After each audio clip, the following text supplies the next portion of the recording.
Europe, England, London Heathrow, the world's busiest international airport. January 8th, 1989. It's a Sunday evening, and many passengers are headed home after the Christmas and New Year holidays.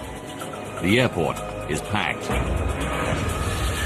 In Terminal 1, passengers check in for British Midland Flight 092 to Belfast, Northern Ireland. It's a regular, hour-long commuter shuttle. Security is tight. It's the height of the IRA's terrorist campaign against British targets. The IRA has killed 416 civilians in nearly 20 years of violence. Healthcare worker Gareth Jones started a new job in Belfast 3 weeks ago. Can I ask you one or two security questions if I may, sir? Security checks are a way of life. If you lived in Northern Ireland at the time, you got quite used to security. It was a period when there was heightened security there. You look after yourselves, right? You look after Mum. Thanks. Bye. The IRA isn't the only reason for Heathrow's high security. Lockerbie, Scotland. 3 weeks earlier, a terrorist bomb blows apart a Pan Am 747 flying from Heathrow to the US. The explosion kills all 259 people on board and 11 more on the ground. It's the worst ever terrorist attack on a US airliner. The authorities suspect it's the work of an Arab terrorist group.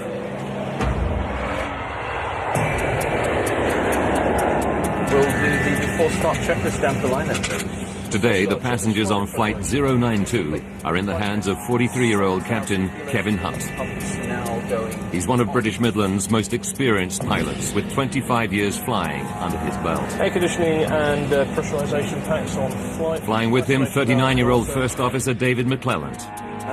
Tonight, they're flying an aircraft just 2 months old. It's one of Boeing's new 737-400 series. Boeing launched the aircraft a year earlier in a blaze of publicity. It boasts significant improvements over its predecessors. Its new CFM56 engines are the most powerful of their kind, and the cockpit display features state-of-the-art technology, including computerized TV screens and LED dials, which replace the traditional mechanical gauges. 7:15 p.m. Boarding cars, please. Thanks. 118 passengers board the brand new plane and take their seats. Brakes released, then you are clear to push. We're back to start engines 2 and 1 on push. Captain Hunt starts up the 2 engines. The 400 series aircraft is still new to him. He's clocked just 23 hours. First Officer McClelland has 53 hours. All pressures rising. Seatbelts on there, sir? In the main cabin, Gareth Jones has a window seat over the wing in an emergency exit row. Excuse me, sir. Hi there. A flight attendant asks Gareth to read the safety card so that he knows how to open the overwing exit door. Normally he was pretty blasé about it, but it was pleasantly done, and it would have been ill-mannered not to. Air traffic control clears Flight 092 for takeoff. 092 is clear for takeoff, 27 right, surface winds 270 degrees. Weather conditions are perfect. Takeoff runway 27 right, happy to go? Let's go. First Officer McClelland throttles the engines up.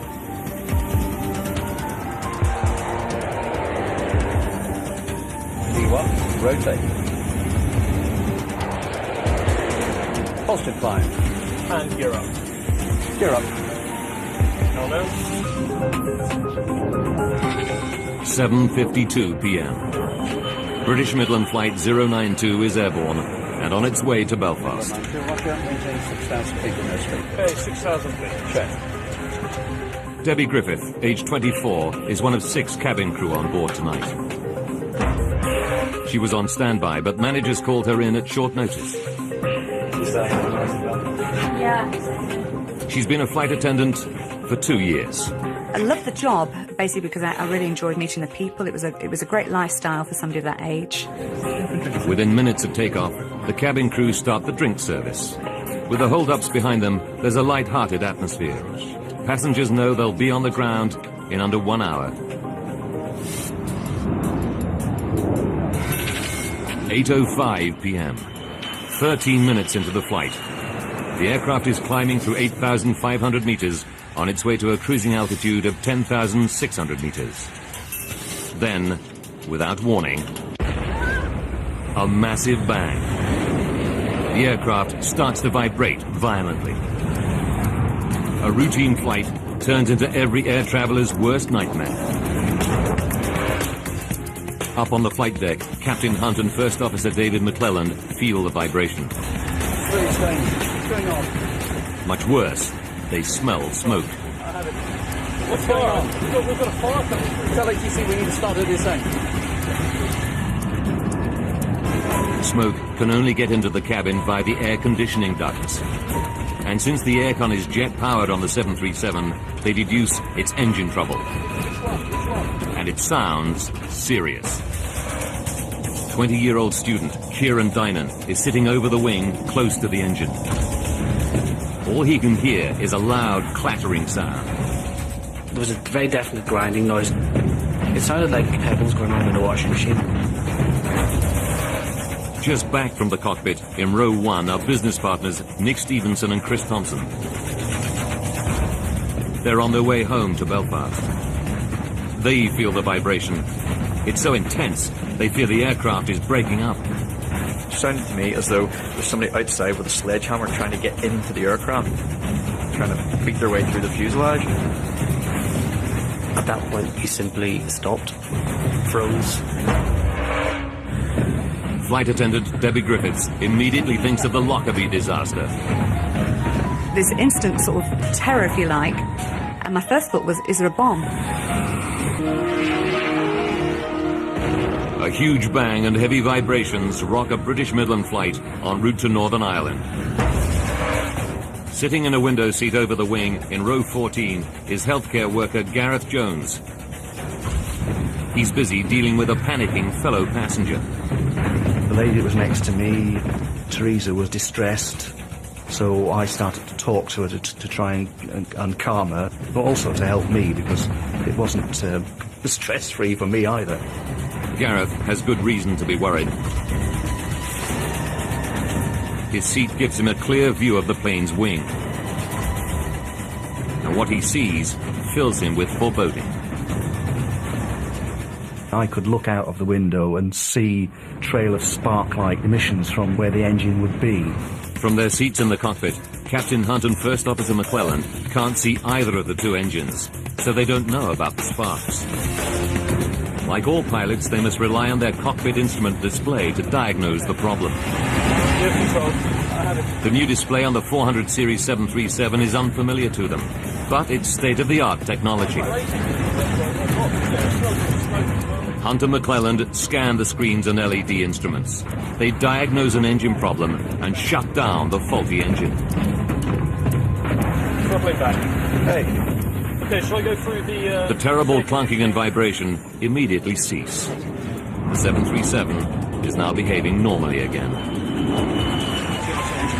So you're approaching 1,000th level. But safety rules call for the crew to land the plane as soon as possible. Let's get a turn going for East Midlands. Hunt is in luck. Air traffic control clears him for an emergency landing at East Midlands Airport, just 10 minutes flying time away. Control, fly heading 090, be vectoring for the ILS. Roger, Midland 92, descending flight level 120.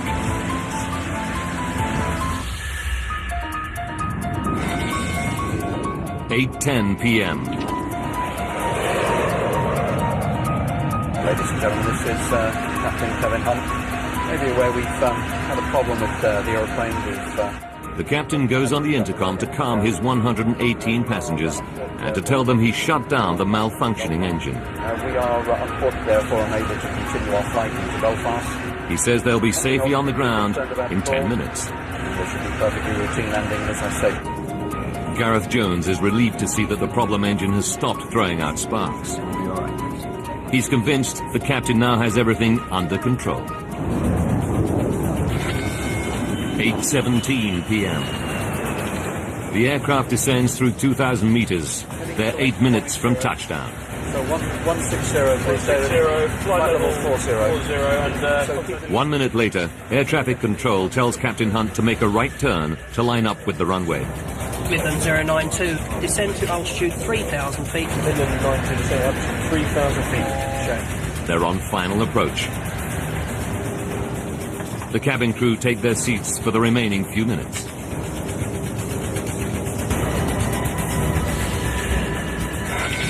(8:20 p.m.)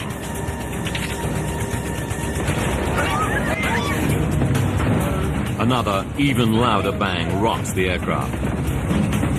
The passengers realize that the noise must come from the plane's last remaining engine. The whole plane shook. It was like something touched the plane and stopped it in midair. And at that point, frankly, my blood just went cold. Now there are more vibrations, worse than ever. Vibration was incredible.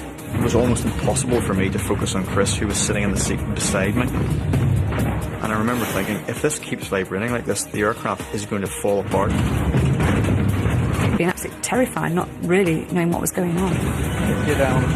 Gear down. And flat 15. Air traffic control clears Captain Hunt to descend to 600 meters. Final touch, please. They must get the plane down and fast before their last engine fails altogether. Frost is going. Tell them we've got a problem with the other engine.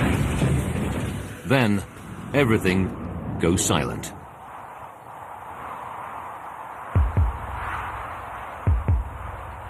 The plane's last engine has given out. The passengers now know they're going down. I actually can't remember the noise of wind going by the plane, just this sort of rushing sound. And the plane then dropped. It started just to go down, like going over the top of a roller coaster.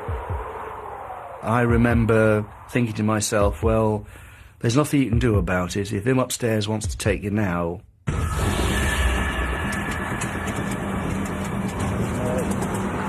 Captain Hunt has lost both engines. With no forward thrust, the plane is now fighting a losing battle with gravity. 166, 10 knots. Hunt orders the first officer to try to restore power. McClelland begins the reignition sequence, but they're losing height rapidly. Now the left engine catches fire. Fire. Shall I do the fire drill? I don't want to. She's not going. The 737 is dropping out of the sky. Captain Hunt's control column starts to shake violently. The ground proximity warning system tells him he's coming down too quickly. The pilots can see the airport runway lights less than 2 kilometers away.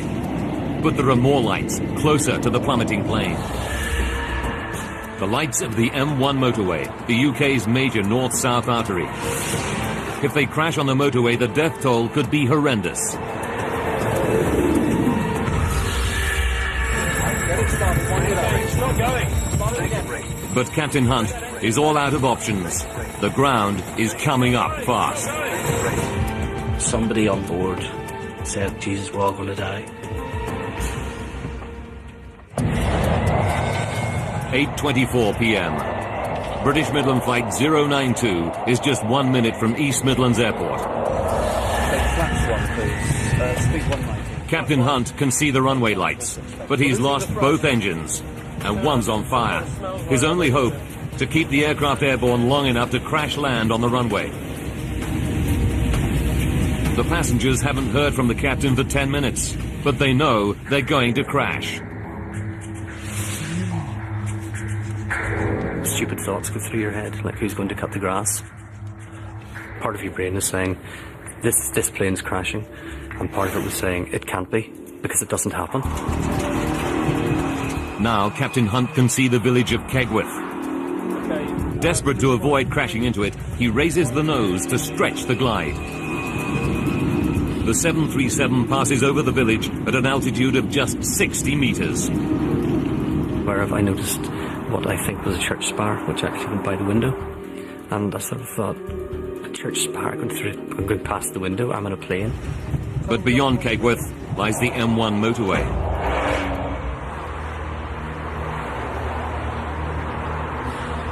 If Captain Hunt can get across this 6-lane road, the safety of the runway is just 900 meters away. Get that. Just start the other one. Get it going. She's not going. Get it up. She's not going. But he can't keep the plane airborne any longer. He makes a final announcement to the terrified passengers. She's not going, Kevin. Prepare for crash landing. And he said, brace, brace, brace, prepare for crash landing. And the tone of his voice said it all. I can remember going into the brace position and just thinking, this is it.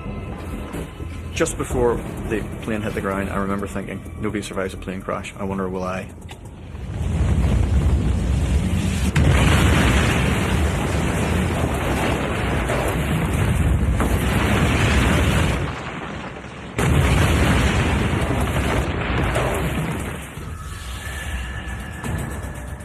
"30 meters before the motorway, the tail section hits the ground and bounces back into the air. The plane smashes through trees near the edge of the motorway. It was horrendous. It just seemed to go on forever. Sort of suck the breath out of you. It careens across the road, destroying a light on the central reservation.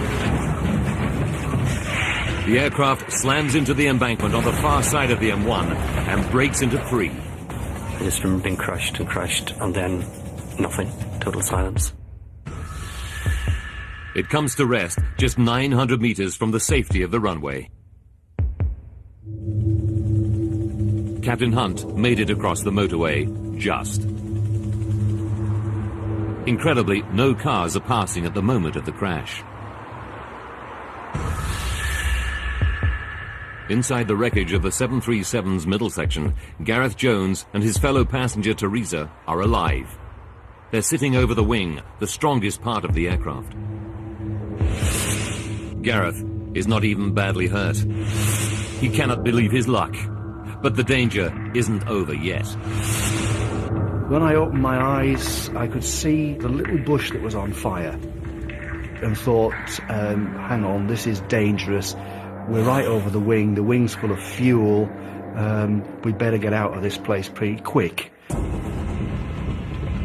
It's a miracle the plane's 5,000 plus litres of aviation fuel haven't caught fire. But the fuel is now pouring out of the damaged wings, and one of the engines is still in flames. If the fuel ignites, Gareth and any other survivors will have little chance. Having lived through an air crash, they could still burn to death. Gareth desperately pulls the emergency door handle, but it won't open. Fortunately, I remembered Jamie's instructions on the card and grabbed the handle, pulled the door in and threw it out. Before the crash, Gareth told fellow passenger Teresa that if they survived the impact, he would get her out. I remember sticking my head back in through the hatch and shouting to Teresa, give me a hand, and this little hand appeared out of the blackness. And I remember pulling her out through the door. Now Gareth climbs back into the plane to look for other survivors. He finds a horrifying scene.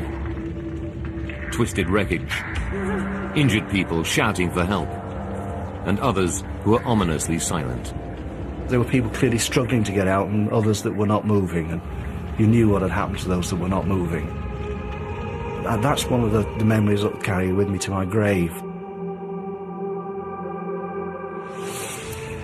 In row 1, in the plane's broken front section, business partners Nick Stevenson and Chris Thompson. Chris is unconscious and severely injured, but Nick is one of the luckier ones. He comes round quickly. The first thing I thought is, I'm alive. The second thing I thought is, there's going to be a fire, get out. He doesn't have the strength to help Chris. He tries to get up, but a searing pain in his left leg stops him. And yet he knows he must overcome the pain to get out. You know, the survival instinct just takes over. The drive, it's incredible. I just knew I was going to get out. I had to get out. Nothing else was of any importance whatsoever. He reaches a break in the fuselage and shouts to passing drivers who've stopped to help. He said, yeah, we see you, you're okay, you know, we'll get you. Carried me down the embankment. Still trapped in the wreckage of the nose section, flight attendant Debbie Griffith.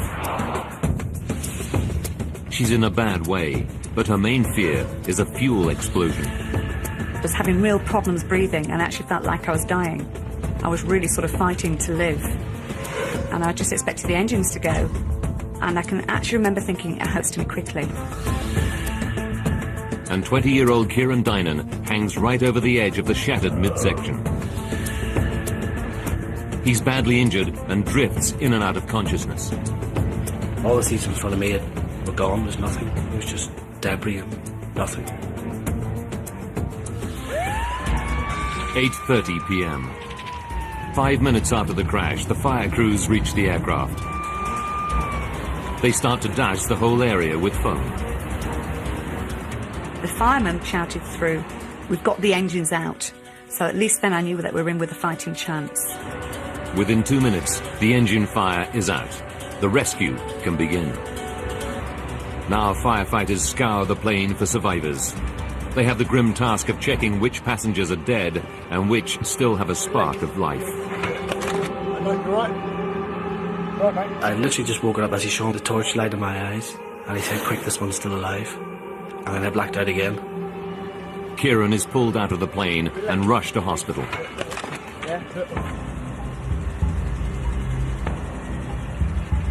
8 hours after the crash, rescuers pull the last survivor from the wreckage of British Midland Flight 092. The time is 4:20 in the morning. Of the 126 people on board, the impact kills 39. 8 more die in hospital from their injuries. Among the survivors, the 2 pilots, David McClelland and Captain Hunt. Both are seriously injured by the impact. Captain Hunt is paralyzed. The survivors have been describing what happened and praising the skill of the plane's pilots. But what could cause a brand new aircraft to simply fall out of the sky? Sabotage by terrorists is one possibility. It's just 3 weeks since a Pan Am 747 exploded in mid-air above the village of Lockerbie in Scotland, killing 270 people.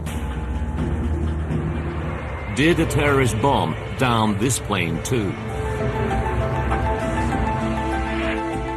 Now, by rewinding the day and by going deep into the investigation, we can reveal what really happened on Flight 092. Advanced computer simulation will take us where no camera can go, into the heart of the disaster zone.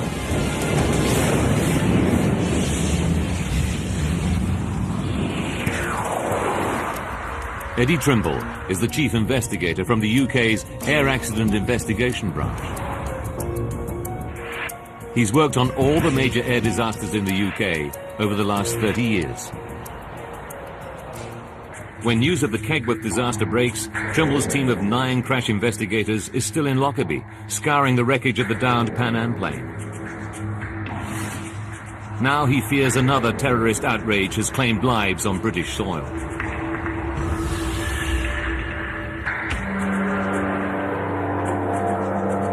Trimble arrives at the crash scene around midnight, just 4 hours after the accident.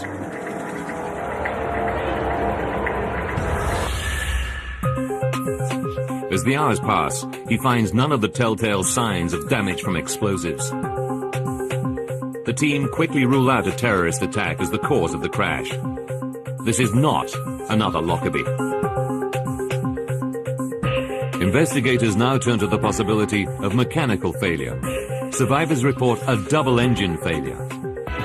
It seems almost incredible, but the theory soon surfaces in news reports. The experts say the chances of both engines on a brand new airliner failing at the same time are 100 million to 1. But that seems to be what happened last night. Eddie Trimble knows that if both engines failed almost simultaneously, the implications are enormous. There are 18 of the new 737s in service. Could they all be flying with a fatal flaw? The investigators need to find out, and fast. Chief Investigator Eddie Trimble and his team of 9 scour the crash site of British Midland Flight 092. They desperately need clues to explain what could cause both the 737's jet engines to fail. Accounts of the plane's final moments are coming in from eyewitnesses. they report flames in the left-hand engine.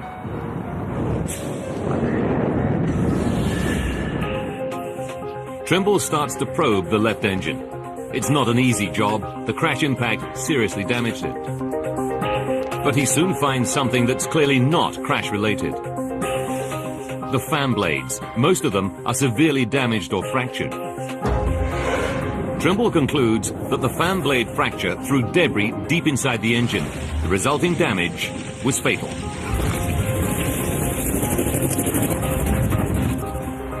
He must send the left engine for further tests to discover what caused the fan blade to fracture in the first place. Now Trimble and his team turn to the right-hand engine, the one the cockpit voice recordings reveal is the first to malfunction. They carry out an inspection of its internal mechanisms. After hours of examination, Trimble reaches a terrible but inescapable conclusion. I thought, gosh, it really does look as though they may have shut down a good engine. Trimble realizes that when the left-hand engine starts to go wrong, the flight crew inexplicably shuts down the perfectly good right-hand engine. Now the whole focus of the investigation shifts. It's not a terrorist bomb or double-engine failure that killed 47 people on Flight 092. It's a catastrophic human error. This astonishing discovery rocks the aviation world. How could such experienced pilots shut down the wrong engine on a brand new aircraft?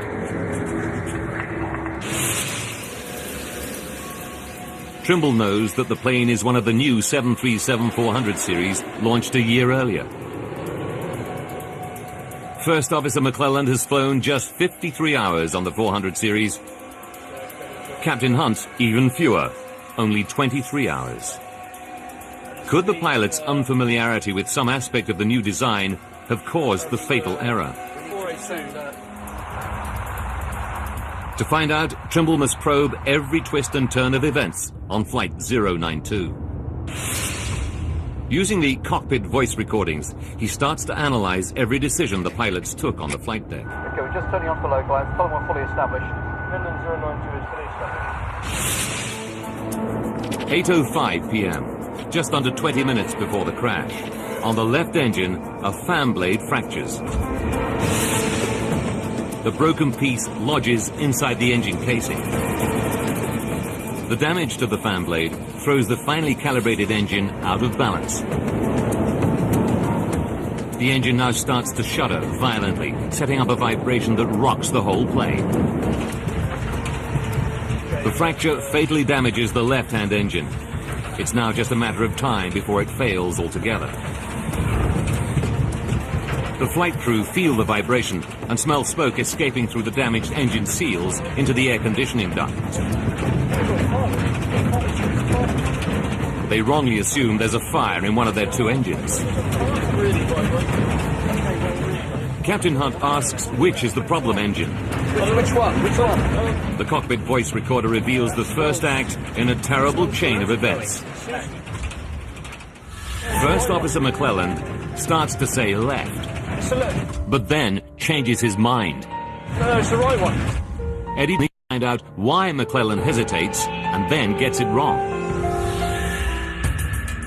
He knows that the pilots can't physically see the engines.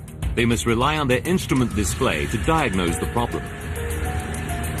The cockpit display on the new 400 series boasts LED dials and screens in place of traditional mechanical instruments.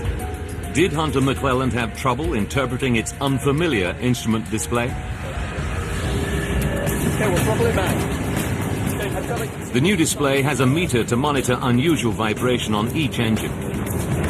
These should allow the pilots to see at a glance which engine is in trouble. The meters have always been a feature of the 737 cockpit display, but on the 400 series they look very different. On the new 737, the engine vibration meter has an LED needle. It swings around the outside of the dial instead of the inside as in earlier versions. and it's only the size of a 20-pence piece. Trimble learns that Hunt and McClelland went on a one-day course to learn about the new 400 series. But he finds that neither of them received any simulator training on the Engine Instrument System, or EIS.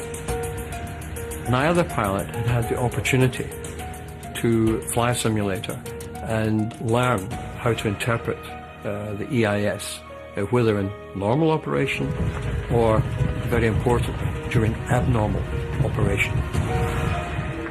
The crew's unfamiliarity with the new plane means they lose their first opportunity to diagnose the problem correctly.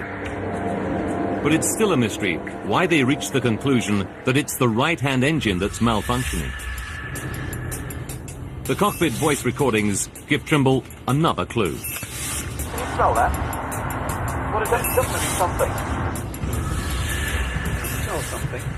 When the pilots smell smoke from the damaged engine, they know the only way it can reach the cockpit is via the air conditioning system. Can you smell that? There's a fire coming through.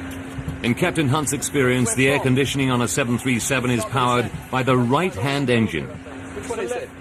He assumes that is where the smoke is coming from. Well, throttle it back. Throttle it back. But Boeing has made another change to the latest 737.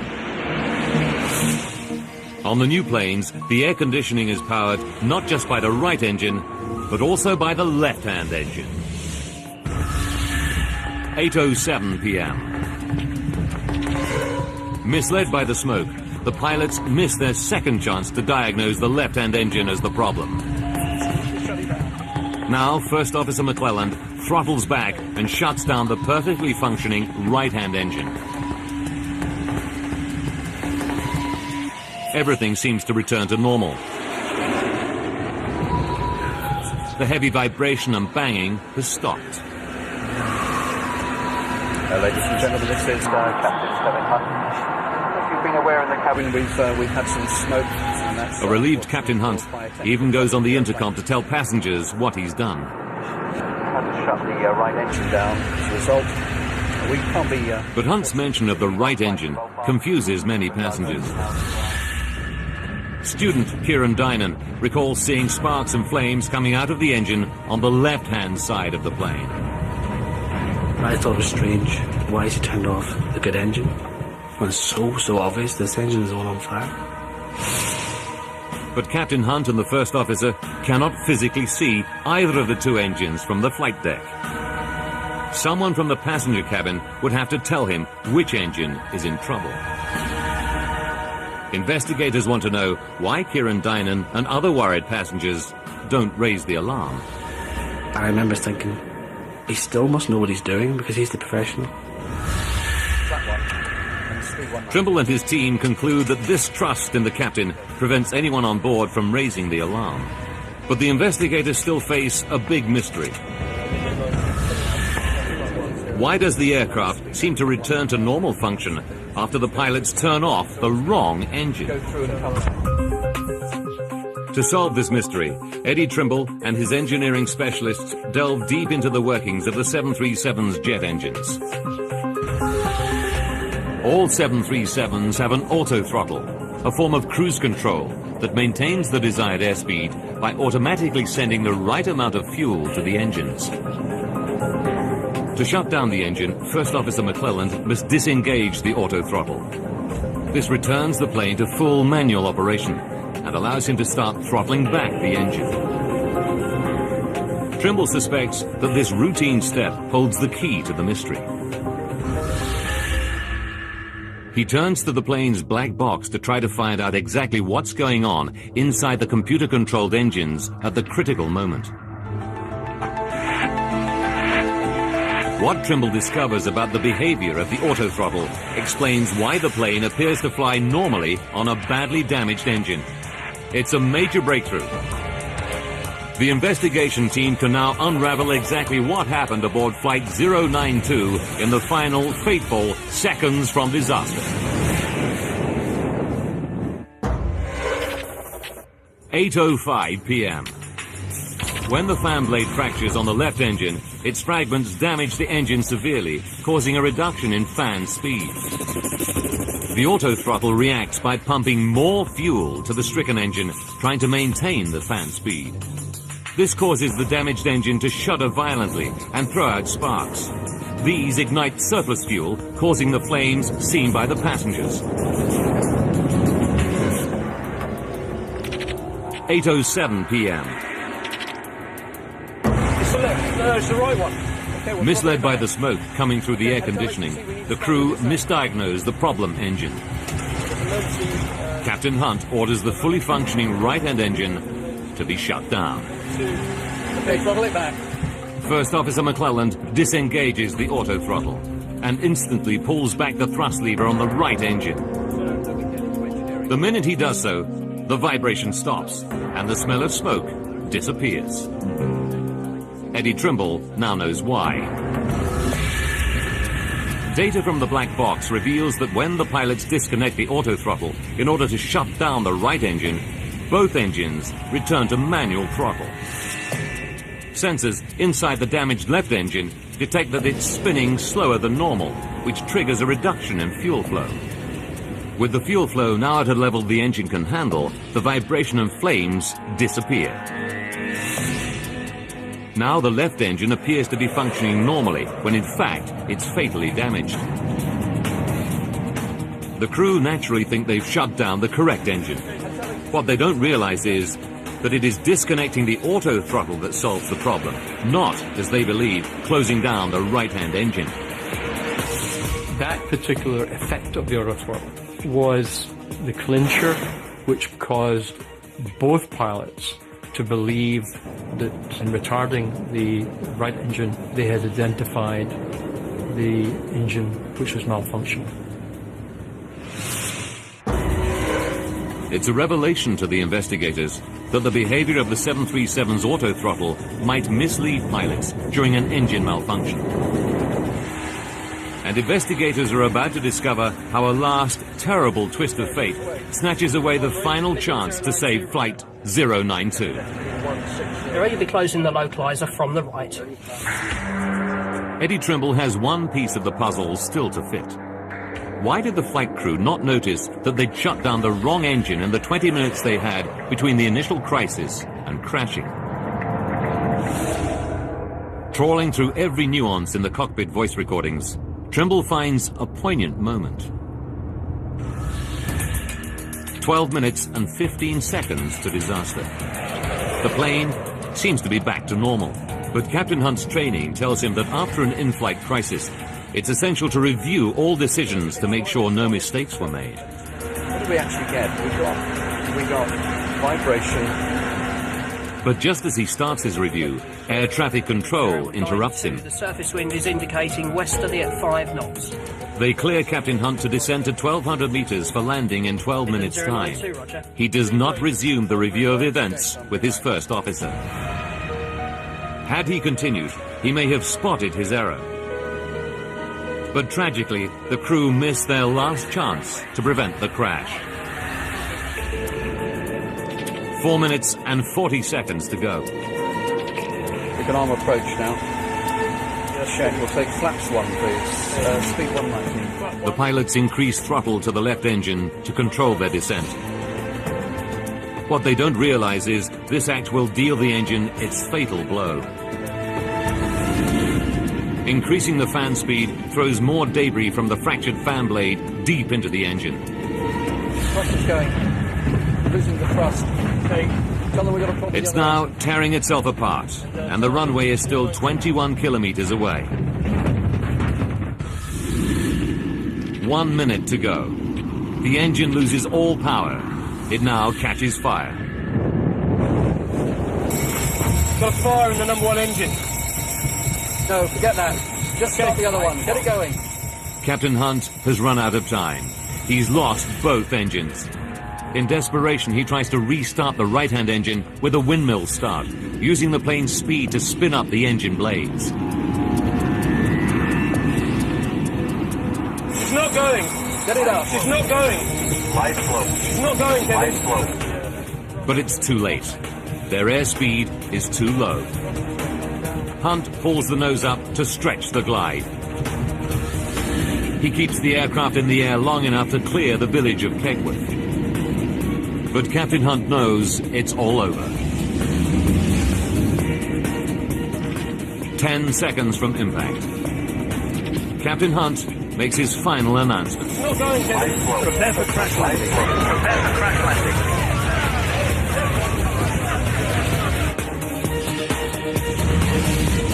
At 8:24 and 43 seconds, British Midland Flight 092 crashes into the motorway embankment at 185 kilometers per hour.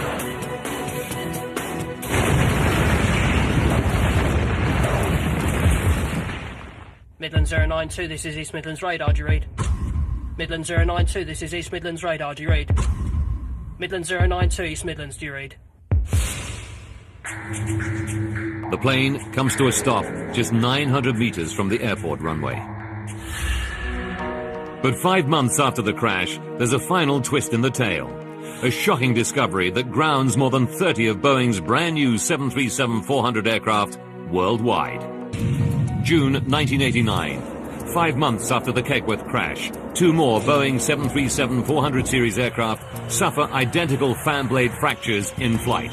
In both cases, the pilots read the signs correctly and land safely. The Civil Aviation Authority has tonight grounded all Britain's Boeing 737-400 aircraft. Aviation authorities around the world ground all planes with the same type of engine for urgent inspection. CFM, the engine's manufacturer, discovers a design fault in the fan blades. Running at maximum power above 7,600 meters, the low air density sets off a previously undetected vibration in the blades. The resulting stress can lead to fractures. It emerges that the engine was never tested in flight.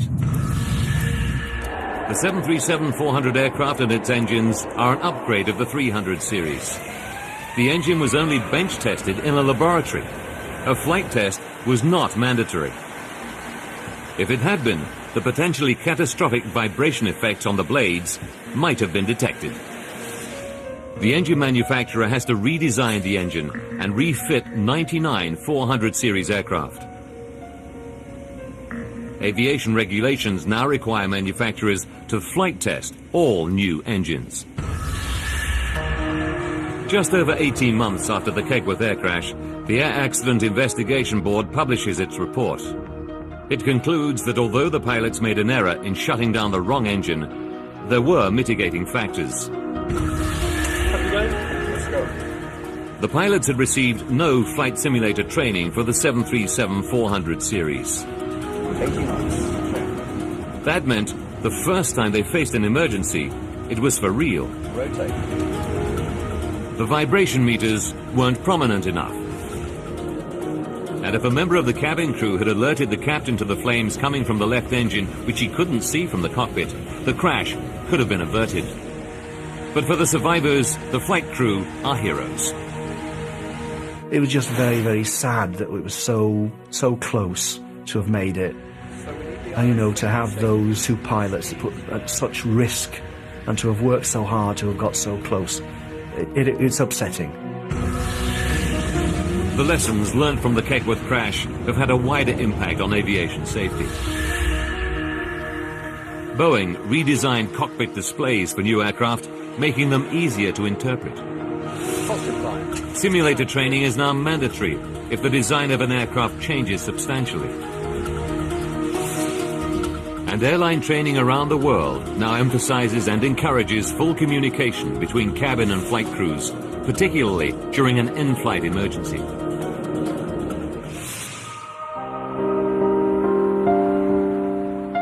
Of the 126 passengers and crew on board, 47 lost their lives. For the survivors, nothing can erase the memory of that dreadful night. But they have rebuilt their lives. Chris Thompson and Nick Stevenson both recovered from their injuries. They're still in business together in Northern Ireland. Kieran Dynan is now married with a young daughter. You know, you still worry about things, but I don't worry more. I think all my bad luck came at once, and nothing ever as bad is going to happen again. Debbie Griffith left the airline industry to train as a nurse. You can't go through a plane crash without changing. It's made me live for the moment. I've always been fairly happy-go-lucky, but I've never felt bitter. I've never felt, why me, why not me? I'm nothing special. Gareth Jones's physical injuries on the night were minor, but the emotional scars are still with him. You did feel dirty afterwards, that, you know, why me? Why did I survive? What had I done that was special? And to a degree that lives with me to this day. I don't know why I escaped, apart from picking a lucky seat. The Boeing 737 is still the world's most popular aircraft. Today, a 737 takes off somewhere in the world every 5 seconds. Its safety record is one of the best in aviation. It's sitting over the wing, close to the engine. All he can hear is a loud clattering sound. There was a very definite grinding noise. It sounded like pebbles going on in a washing machine. Just back from the cockpit, in row 1 are business partners Nick Stevenson and Chris Thompson. They're on their way home to Belfast. They feel the vibration.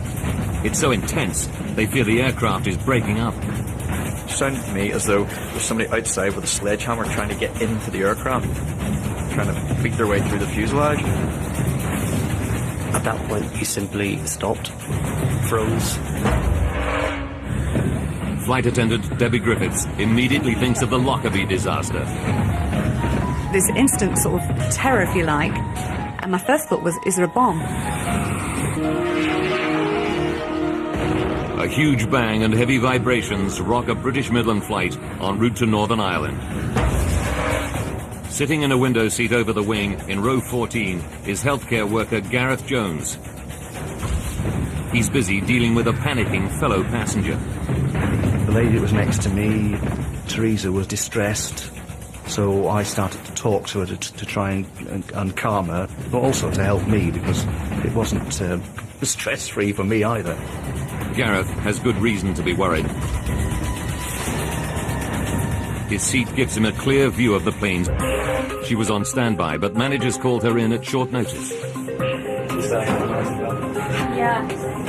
She's been a flight attendant for 2 years. I loved the job, basically because I really enjoyed meeting the people. It was a great lifestyle for somebody of that age. Within minutes of takeoff, the cabin crew start the drink service. With the hold-ups behind them, there's a light-hearted atmosphere. Passengers know they'll be on the ground in under 1 hour. 8:05 p.m. 13 minutes into the flight. The aircraft is climbing through 8,500 meters on its way to a cruising altitude of 10,600 meters. Then, without warning, a massive bang. The aircraft starts to vibrate violently. A routine flight turns into every air traveler's worst nightmare. Up on the flight deck, Captain Hunt and First Officer David McClelland feel the vibration. Very strange. What's going on? Much worse, they smell smoke. What's going on? We've got a fire coming. Tell ATC we need to start a descent. Smoke can only get into the cabin via the air conditioning ducts. And since the aircon is jet-powered on the 737, they deduce it's engine trouble. And it sounds serious. 20-year-old student Kieran Dynan. Europe. England. London Heathrow. The world's busiest international airport. January 8th, 1989. It's a Sunday evening, and many passengers are headed home after the Christmas and New Year holidays. The airport is packed. In Terminal 1, passengers check in for British Midland Flight 092 to Belfast, Northern Ireland. It's a regular hour-long commuter shuttle. Security is tight. It's the height of the IRA's terrorist campaign against British targets. The IRA has killed 416 civilians in nearly 20 years of violence. Healthcare worker Gareth Jones started a new job in Belfast 3 weeks ago. I'll ask you one or two security questions if I may, sir. Security checks are a way of life. If you lived in Northern Ireland at the time, you got quite used to security. It was a period when there was heightened security there. You look after these things, right? You look after Mother. Thanks. Bye. The IRA isn't the only reason for Heathrow's high security. Lockerbie, Scotland. 3 weeks earlier, a terrorist bomb blows apart a Pan Am 747 flying from Heathrow to the US. The explosion kills all 200. His aircraft is still new to him. He's clocked just 23 hours. First Officer McClelland has 53 hours. All pressures rising. Seatbelts on there, sir. In the main cabin, Gareth Jones has a window seat over the wing in an emergency exit row. Excuse me, sir. Hi there. A flight attendant asks Gareth to read the safety card so that he knows how to open the overwing exit door. Normally he was pretty blasé about it, but it was pleasantly done, and it would have been ill-mannered not to. Air traffic control clears flight 092 for takeoff. 092 is clear for takeoff, 27 right, surface winds 270 degrees. Weather conditions are perfect. Takeoff runway 27 right. Happy to go? Let's go. First Officer McClelland throttles the engines up.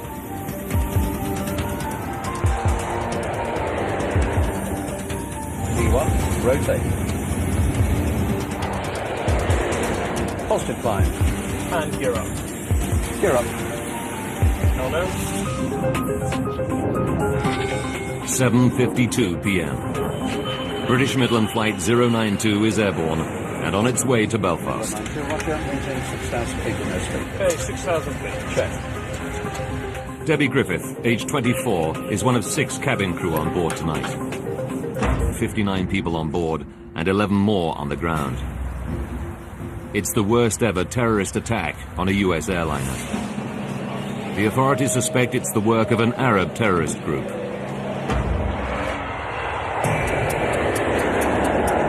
We'll do the before start checklist down the line then, please. Today, the passengers on Flight 092 are in the hands of 43-year-old Captain Kevin Hunt. He's one of British Midland's most experienced pilots, with 25 years flying under his belt. Air conditioning and pressurization packs on flight. Flying with him, 39-year-old First Officer David McClelland. Tonight, they're flying an aircraft just 2 months old. It's one of Boeing's new 737-400 series. Boeing launched the aircraft a year earlier in a blaze of publicity. It boasts significant improvements over its predecessors. Its new CFM56 engines are the most powerful of their kind, and the cockpit display features state-of-the-art technology, including computerized TV screens and LED dials, which replace the traditional mechanical gauges. 7:15 p.m. Boarding cars. Thanks. 118 passengers board the brand new plane and take their seats. Brakes released, and you are clear to push. We're going to start engines 2 and 1 on push. Captain Hunt starts up the 2 engines. The 400 series